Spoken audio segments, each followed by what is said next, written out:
Good evening, everyone. It's June 14th at 7:30 p.m. Eastern Standard Time, and I apologize that I missed a video blog post for last month, but last month was just extremely busy for me. So now hopefully we're back on track. Also, I wanted to take a minute to thank everybody that have sent me emails thanking me for changing the publishing time of my blog post to 10:30 at night to 7:30 at night. I'm glad it was a great help for people in different time zones, since this post does go out globally. So there's a lot to take into consideration. The other thing I wanted to address very, very quickly is I get emails from time to time saying, what is a diversified blog? Well, let me really simplify it. A diversified blog basically means I'll talk about any subject, any topic.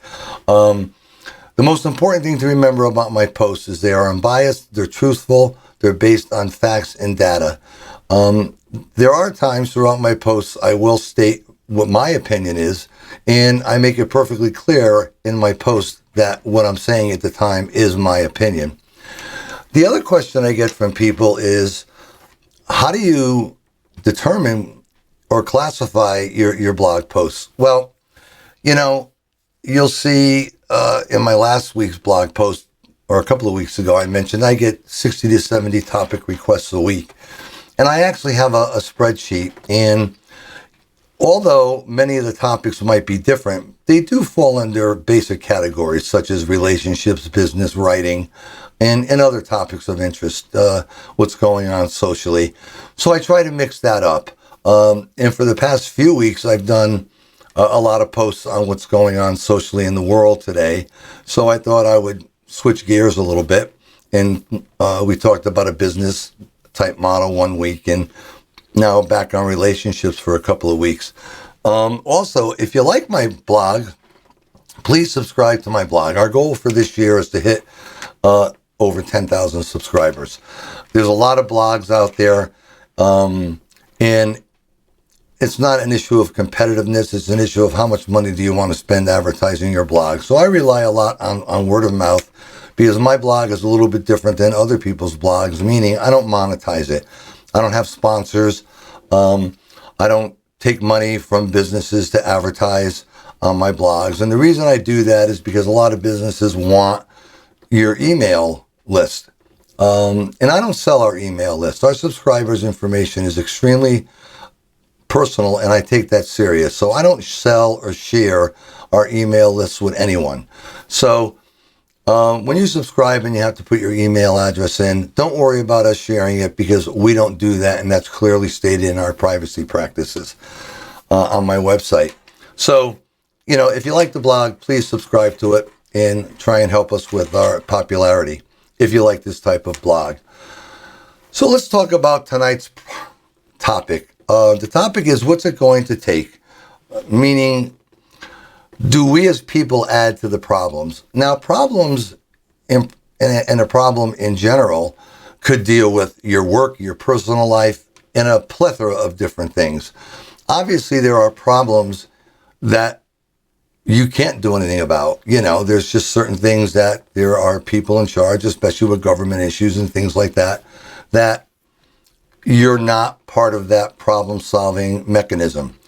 So you have to understand that there's two ways to look at a problem, regardless of what it is. And there could be a lot of subcategories to it that you can mention, but it still basically breaks down to two basic issues. You could either be part of the problem, or you could be part of the solution. So, one might say to themselves, well, I could solve the whole issue by just ignoring the problem. Well, guess what? When you ignore the problem, you fall into one of those basic categories, because now you're becoming part of the problem because you're not contributing towards resolving the problem. Now, what I'm going to be referring to tonight is more or less problems that deal with relationships, because that's really what we're talking about and what we're dealing with. As far as other problems of the world, you do have a great degree of control, although it might be an indirect control. But remember something: if you don't like what the leaders of your city, town, state, or government are doing, you have the most powerful tool available to you as a citizen of the United States of America, and that's your right to vote. So although you may not like what a president is doing right now or what your governor is doing right now, and you might not be able to change that immediately, you do have the power to make changes when they're up for re-election. So my point is, don't sit back in your chair and say to yourself, there's nothing I can do about that, because at some point there is. And whenever we don't take an active part in solving a problem, then we have to ask ourselves the question, are we becoming part of the problem?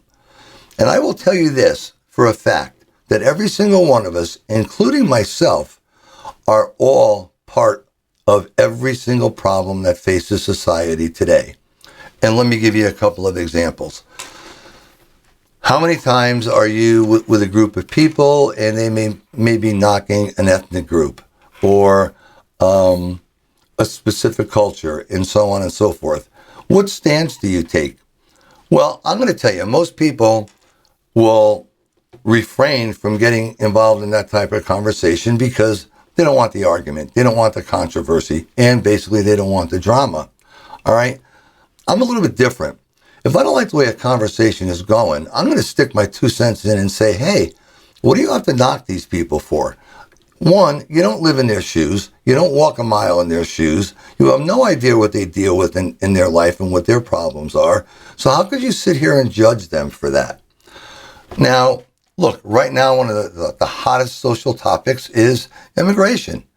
You know, should we build a wall? We stopped building the wall. Should we be letting all these illegal immigrants into our country? So on and so on and so on and so on and so forth. This is a huge problem that this country is facing right now. And I'm not going to sit here and give you my opinion as to what I think the best thing to do is, but I do think the basics apply when it comes to us solving a problem. And let me explain to you what I mean by that. And part of this is my opinion. I'll fully admit that. But you can't just openly let anybody into the country without some type of vetting system, without some type of process to know who you're letting in the country. So let me say this to you. Probably most of you are homeowners. Are you going to open up your front door and just let anybody come into your home and take one of your bedrooms, eat all of your food, and do whatever they want without knowing who they are? Of course not. So why should we be doing that as a country?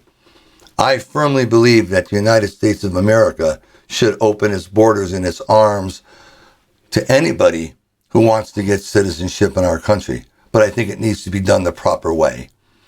And again, as I stated earlier, when I have an opinion, I will let you know, and that's my opinion. But let's break it down even further. You know, one of the biggest complaints that people write to me about, and that's what actually prompted this topic tonight, is, you know, and look, you all go to work every single day. If you're a man, if you're a woman, you'll be sitting with the girls and you may hear the girls say, my husband this, my husband that. Constantly complain about what your husband does, what your husband doesn't do. And vice versa. You could be a man with a group of guys and, you know, you're complaining about your wife. Your wife doesn't do this. Your wife's always complaining about that. And what do you do about it? That's the big question. If you don't do anything about a problem that you are aware of, regardless of what that problem is, then you have now become part of the problem, not part of the solution. And I think we could all agree on the fact that any problem that goes unaddressed to the point where it's not resolved doesn't get better on its own. It only gets worse over time. And when that happens, that puts a great strain on relationships. And it does what? Think about this. Take a moment to think to yourself, what is the one most important thing that breaks down in a relationship that starts the largest problem in a relationship? Well, that's lack of communication. And, you know, when I did my minor in psychology and I had to do a year of clinical rotations and I spent a great deal of time in different marriage counselors' offices, as a witness to see how these things go. That's the number one complaint that I always heard. We don't communicate. He won't talk to me. She won't talk to me. Whatever the case may be, we can't talk about it. Well, again, it's a problem. It's a problem that you have to admit and you have to face that you have. Now, not everybody's a great communicator. Not everybody has the ability to communicate properly. But you know what? Everybody has the ability to listen. All right? And a lot of times, people just need to vent. Okay? One of the things that makes marriage counselors, psychologists, psychiatrists, and life coaches so effective is the fact that they have the ability to listen. Because oftentimes, when people have the ability and the mechanism to openly vent and listen to themselves, oftentimes they come up with their own solutions. You just need that third, unbiased eye, so to speak, to just sit there and listen. And yes, there's some coaching involved to get people to talk together and communicate and so on and so forth. All right. But that is part of solving the problem. Listening. Is listening always easy? Hell no. All right. I experienced that. Look, I've been married twice, so I'm very open about my life. And, I've made mistakes and I own up to them. And that's one of the biggest problems is people don't own their mistakes. They don't take responsibility for them. And as soon as you address something with someone, the first thing they do is go on the defensive. I have a family member that I talk to all the time about various different things. And as soon as you say something, they immediately go on the defensive rather than listen to what you're saying and taking it for what it is. So listening, that's the key. You got to be able to listen. You also need the ability to look at the issue through the eyes of the other person. If you could look at it through the eyes of the other person and say to yourself, wow, that would really piss me off. Well, then guess what? You've made the first step in resolving a problem. All right. So the take-home message of tonight's post is, what is it going to take? What is it going to take for our world and our society and us as individuals to resolve our issues? All right. Look at what's going on in the Middle East. All right. Hamas, Israel. There's been a feud for eons with these countries, all right? And what sense does war make, all right? I mean, look, there's times that maybe you have no choice but to go to war. We experienced that with Pearl Harbor and other issues. But if people listen, all right, and realize what it takes to resolve an issue, there is no reason why every issue can't be resolved, all right? Now, no, I'm not expecting you to resolve the problems of the world. It's impossible. None of us can. We have people that do that kind of thing as elected and appointed officials. But it starts at the basics. And what did I say on the onset when the basics first started here? You could either be part of the problem or you could be part of the solution. And everything starts at the basic level, all right? If you're going to rebuild a house, you need to rebuild it if it's structurally unsound from the foundation up. You can't just say, well, we'll start halfway up the wall. Okay? So when you look at what you can do to be a part of the solution and not add to the problem, is be proactive. And your level of proactivity will vary and be different depending on what the problem is and what you're able to do about it, if anything at all. All right? But we have a great deal of control as individuals, as United States citizens, as a member of our society, all right, to be proactive in solving problems. Look at the number of mass shootings. I think I was watching, I think it was Fox News the other night, or it might have been MSNBC, I'm not sure. But so far in May, there was something like 68 reported mass shootings. And now they're saying mass shootings is any incident where 4 people or more are injured. Look at what just happened in Florida a couple of weeks back. I mean, and we've all seen the news and the attack on better gun control and better background checks. Ladies and gentlemen, these type of mass shootings are not done by legal gun owners. And they're usually not done with guns that are legal. This is gang violence or some form of terrorism. All right? So we have to be very in tune to our surroundings.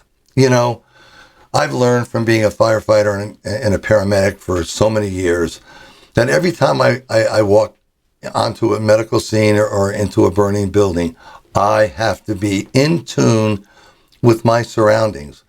Well, we live in a society today where you need to be in tune with your surroundings. You need to know what's going on around you. And in order to be proactive, and you may not be able to solve what's about to happen, but if you're in tune to your surroundings and you know what's going on and you see something that isn't right, get involved. Dial 911, okay? I have seen so many people walk by someone who's fallen on the ground because they don't want to get involved. And that's not becoming a problem solver. That's adding to the problem. And that's my take-home message to you with this month's video blog post, is determine in your own life if you are adding to the problem by either what you do or what you don't do. And then think to yourself whether you need to make any changes. I'm sure you all remember the times many, many decades ago, I know I did growing up, where you could leave your front door open and, you know, not locked and not worry about it. You know, it's funny that comedian Sebastian does a little skit that I think is absolutely hysterical, but it's very, very true.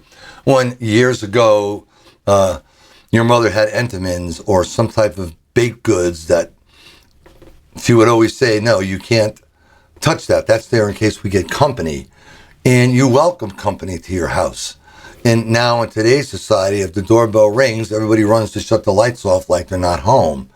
And why is that? Not because people are antisocial. It's out of fear. They don't know who it is. There's so many telemarketers that come to your door, ringing your doorbell. You don't, solicitors, you don't want that. You didn't get all of that years ago. So there wasn't that type of embedded fear back then. Neighborhoods were close. Everybody knew their neighbors. If there was a problem in the neighborhood, you checked on your neighbors. We had a tornado come through Connecticut last year, and all the neighbors checked on one another. We were without power for 8 days. If somebody had a generator, they would share an extension cord to help somebody run their refrigerator. A lot of that still goes on, but a lot of it doesn't. So again, tonight's topic was, what is it going to take? Meaning, what is it going to take for us to realize whether we are adding to the problem or trying to solve the problem?